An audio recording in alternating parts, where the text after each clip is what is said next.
നമസ്കാരം. Astro Vedic vision YouTube ചാനലിലേക്ക് ഇന്നത്തെ വീഡിയോയിലേക്ക് ഏവർക്കും ഹൃദ്യമായ സ്വാഗതം. ഇന്ന് നാം പറയാൻ പോകുന്നത് ഈ ചിങ്ങമാസത്തിലെ ചിങ്ങക്കൂറുകാരുടെ സമ്പൂർണ്ണ നക്ഷത്ര ഫലത്തെയാണ്. ചിങ്ങക്കൂറിൽ വരുന്നത് മകം, പൂരം, ഉത്രം, കാൽ എന്നീ നക്ഷത്രങ്ങളാണ്. ചിങ്ങക്കൂറുകാർക്ക് ഓരോ ഗ്രഹങ്ങളും സ്ഥിതി ചെയ്യുന്നത് മൂലമുള്ള ഗോചര ഫലത്തെയാണ് ഇന്ന് നാം അവതരിപ്പിക്കുന്നത്. ഗ്രഹങ്ങളുടെ സ്ഥാനം നിമിത്തം ചിങ്ങക്കൂറുകാരെ സംബന്ധിച്ച് ചിങ്ങമാസത്തിൽ ഒരേ സമയം പരീക്ഷണങ്ങളും അനുഗ്രഹങ്ങളും ലഭിക്കുന്ന കാലമാണ്. ചില മേഖലകളിൽ ജാഗ്രത അനിവാര്യമാണ്. ചില മേഖലകളിലൊക്കെ പ്രതീക്ഷിച്ചതിലും അപ്പുറത്തുള്ള നേട്ടങ്ങൾ കിട്ടുകയും ചെയ്യും. അഷ്ടമേ ശനിന ദുഃഖം ദ്വാദശേ ഗുരുരേവച ദശമേ ഭൗമലാഭശ്ച ലഗ്നേ ഭാനു ക്ലേശകാരക എന്നാണ്. ശനി ചിങ്ങക്കൂറുകാർക്ക് 8ാം ഭാവത്തിലും വ്യാഴം 12ാം ഭാവത്തിലും സഞ്ചരിക്കുന്ന കാലമാണ്. അതേപോലെ തന്നെ രാഹു 7ലും ജന്മരാശിയിൽ കേതുവും 10ൽ ചൊവ്വയും നിലകൊള്ളുന്ന സമയമാണ്. വ്യാഴം അനാവശ്യ യാത്രകളും യാത്രാക്ഷീണവും അനാവശ്യ ചെലവുകളും ഒക്കെ വർദ്ധിപ്പിക്കുമ്പോൾ ചൊവ്വ തൊഴിൽ രംഗത്ത് നേട്ടങ്ങൾ നൽകുന്നതാണ്. ജന്മരാശിയിലെ സൂര്യൻ അധ്വാനവും ക്ഷീണവും ഒക്കെ നൽകിയേക്കാം. എന്നിരുന്നാലും അതിന് തക്കതായിട്ടുള്ള പ്രതിഫലവും കിട്ടും. കാരണം സൂര്യന്റെ രാശിയായിട്ടുള്ള ചിങ്ങക്കൂറുകാരെ സംബന്ധിച്ച് സൂര്യൻ അനുഗ്രഹം ചൊരിയും. അഷ്ടമശനി എന്നത് ജീവിതത്തിലെ പരീക്ഷണ കാലഘട്ടമാണ്. ചിങ്ങക്കൂറുകാരെ സംബന്ധിച്ച് ഈ സമയത്ത് അഷ്ടമശനിയാണ്. എന്നിരുന്നാലും ചിങ്ങക്കൂറുകാരെ സംബന്ധിച്ച് 6ഉം 7ഉം ഭാവാധിപനായിട്ടുള്ള ശനിയാണ് 8ൽ നിൽക്കുന്നത്. 6ാം ഭാവാധിപൻ 8ൽ നിൽക്കുമ്പോൾ അത് വിപരീത രാജയോഗമായി പരിണമിക്കുകയും ചെയ്യും. ഈ വിപരീത രാജയോഗം അപ്രതീക്ഷിതമായിട്ടുള്ള പല നേട്ടങ്ങളും ചിങ്ങക്കൂറുകാർക്ക് ഈ സമയത്ത് നേടിക്കൊടുക്കുകയും ചെയ്യും. ഈ സമയം എന്നത് ശനിയുടെ ഈ അഷ്ടമത്തിലെ സ്ഥിതി മൂലം ക്ഷമയും സഹനശക്തിയും പരീക്ഷിക്കുന്ന കാലഘട്ടമായി കരുതണം. സ്വജനങ്ങളുമായി ഈ സമയത്ത് അഭിപ്രായ വ്യത്യാസങ്ങൾ ഉണ്ടാകാം. കുടുംബാംഗങ്ങളോട് അകൽച്ച അനുഭവപ്പെടാം. സുഹൃത്തുക്കളിൽ നിന്നും ബന്ധുക്കളിൽ നിന്നും പ്രതീക്ഷിച്ച പിന്തുണകൾ ലഭിക്കാതെ വന്നേക്കാം. മനസ്സിൽ നിരാശയും ഏകാന്തതയും വർദ്ധിക്കാം. ചെറിയ കാര്യങ്ങൾ പോലും വലിയ പ്രശ്നങ്ങളായി തോന്നാൻ സാധ്യതയുണ്ട്. ദീനസ്വഭാവം, ആത്മവിശ്വാസക്കുറവ് ഇവയും അനുഭവപ്പെടാം. എന്നാൽ ശനി നൽകുന്ന ഓരോ പരീക്ഷണവും ഭാവിയിലേക്കുള്ള വിജയങ്ങൾക്കുള്ള അടിത്തറയാണ്. നീലാഞ്ജന സമാഭാസം എന്ന മന്ത്രത്തെ നിത്യം ജപിക്കുക. ചിങ്ങക്കൂറുകാർക്ക് ഈ മാസത്തിൽ വ്യാഴം 12ലാണ്. 12ൽ ഉച്ചത്തിലാണ് വ്യാഴം നിൽക്കുന്നത്. എന്നിരുന്നാലും 12ാം ഭാവത്തിലെ വ്യാഴം യാത്രകൾ ചെയ്യേണ്ട അവസരങ്ങൾ ഉണ്ടാക്കുകയും ചെലവുകൾ വർദ്ധിപ്പിക്കുകയും ചെയ്യും. ഇവിടെയും വ്യാഴത്തിന്റെ സ്ഥിതിയും ചിങ്ങക്കൂറുകാരെ സംബന്ധിച്ച് വിപരീത രാജയോഗമാണ് നൽകുന്നത്.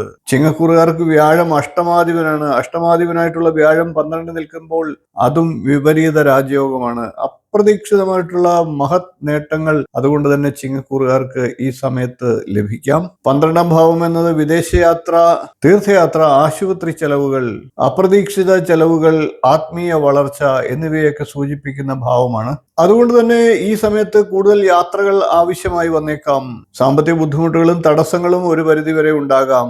സാമ്പത്തിക ചെലവുകൾ നിയന്ത്രണാതീതമായി വർദ്ധിക്കാൻ സാഹചര്യമുണ്ട്. ചിലർക്ക് ഉറക്കക്കുറവും മനസ്സിന് അസ്വസ്ഥതയും ഒക്കെ ഉണ്ടാകാം.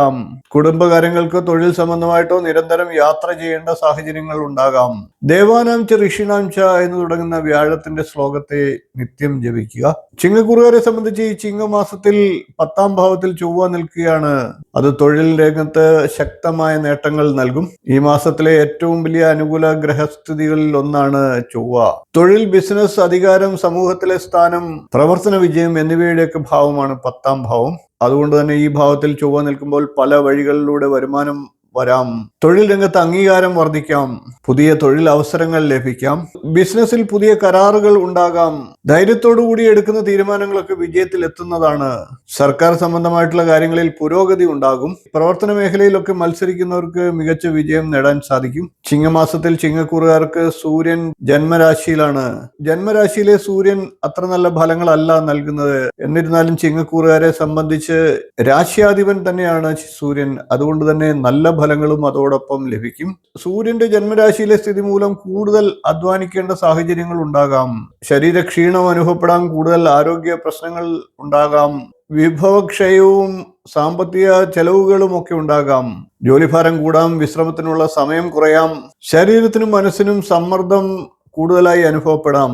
സൂര്യൻ ജന്മരാശിയിൽ സ്വക്ഷേത്രത്തിൽ നിൽക്കുമ്പോൾ വളരെയേറെ നേട്ടങ്ങളും ആത്മവിശ്വാസവും വ്യക്തിത്വത്തിൽ ഉയർച്ചയും ഒക്കെ ഉണ്ടാകാം. ജപാ കുസുമ സംകാശം എന്ന് തുടങ്ങുന്ന സൂര്യന്റെ മന്ത്രത്തെ നിത്യം ജപിക്കുക. ശുക്രൻ ചിങ്ങമാസത്തിൽ കൂടുതലായും ജന്മരാശിയിലാണ് നിൽക്കുന്നത്, ചിങ്ങം രാശിയിൽ തന്നെയാണ്. ഇത് വളരെ ശുഭകരമായിട്ടുള്ള ഫലത്തെ ചിങ്ങക്കൂറുകാർക്ക് നൽകും. ഭക്ഷണ സൗഖ്യം വർദ്ധിക്കുന്നതാണ്. കുടുംബത്തിൽ സന്തോഷം നിലനിൽക്കും. ദാമ്പത്യ ജീവിതം കൂടുതൽ മധുരതരമാകും. വീട്ടിൽ ആഘോഷങ്ങളൊക്കെ ഉണ്ടാകും. പുതിയ വസ്ത്രങ്ങൾ, ആഭരണങ്ങൾ എന്നിവയൊക്കെ വാങ്ങാൻ അവസരങ്ങൾ ഉണ്ടാകും. പൊതുവെ ജീവിത സുഖങ്ങൾ അനുഭവിക്കാനുള്ള അവസരങ്ങൾ വന്നു ചേരും. മനസ്സിന് സന്തോഷം പകരുന്ന നിരവധി സംഭവങ്ങൾ ഉണ്ടാകും. ചിങ്ങക്കൂറുകാർക്ക് അത് ജീവിതത്തിൽ സൗന്ദര്യവും സമാധാനവും കൊണ്ടുതരും. ഈ ചിങ്ങമാസത്തിൽ ബുധനും ചിങ്ങക്കൂറുകാർക്ക് കൂടുതൽ സമയവും അനുകൂല സാഹചര്യത്തിലാണ് കടന്നു പോകുന്നത്.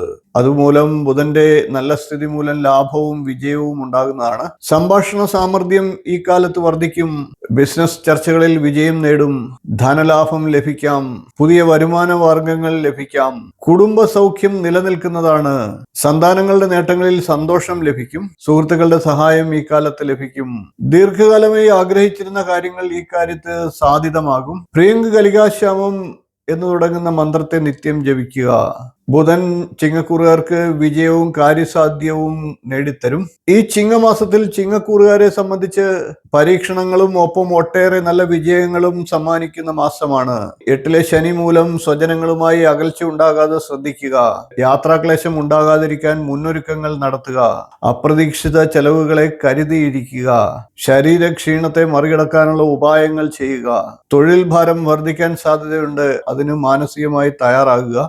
ആരോഗ്യകാര്യങ്ങളിൽ ജാഗ്രത പുലർത്തുക.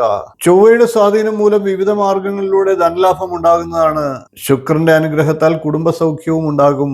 ഭക്ഷണ സൗഖ്യം, ഗ്രഹസൗഖ്യം, കാര്യജയം, സന്താന സൗഖ്യം, കുടുംബത്തിൽ സന്തോഷകരമായിട്ടുള്ള അവസ്ഥ എന്നിവയൊക്കെ ഉണ്ടാകും. അതുകൊണ്ട് തന്നെ ഈ മാസത്തിൽ ക്ഷമയും വിവേകവും പരിശ്രമവും ഈശ്വരവിശ്വാസവും കൈവിടാതെ മുന്നോട്ട് പോകുന്ന പക്ഷം ചിങ്ങക്കൂറുകാരെ സംബന്ധിച്ച് തുടക്കത്തിലെ പരീക്ഷണങ്ങൾക്ക് ശേഷം വളരെയേറെ വിജയങ്ങൾ, നേട്ടങ്ങൾ നൽകും. തൊഴിൽ, ധനം, കുടുംബം എന്നീ മേഖലകളിൽ അതിശക്തമായിട്ടുള്ള നേട്ടങ്ങൾ ലഭിക്കും. എല്ലാ ചിങ്ങക്കൂറുകാർക്കും ഈ ചിങ്ങമാസം വളരെ നല്ലൊരു മാസമാകട്ടെ എന്ന് ആശംസിച്ചുകൊണ്ട് ഇന്നത്തെ വീഡിയോ നിർത്തുന്നു. നമസ്കാരം, ശുഭദിനം.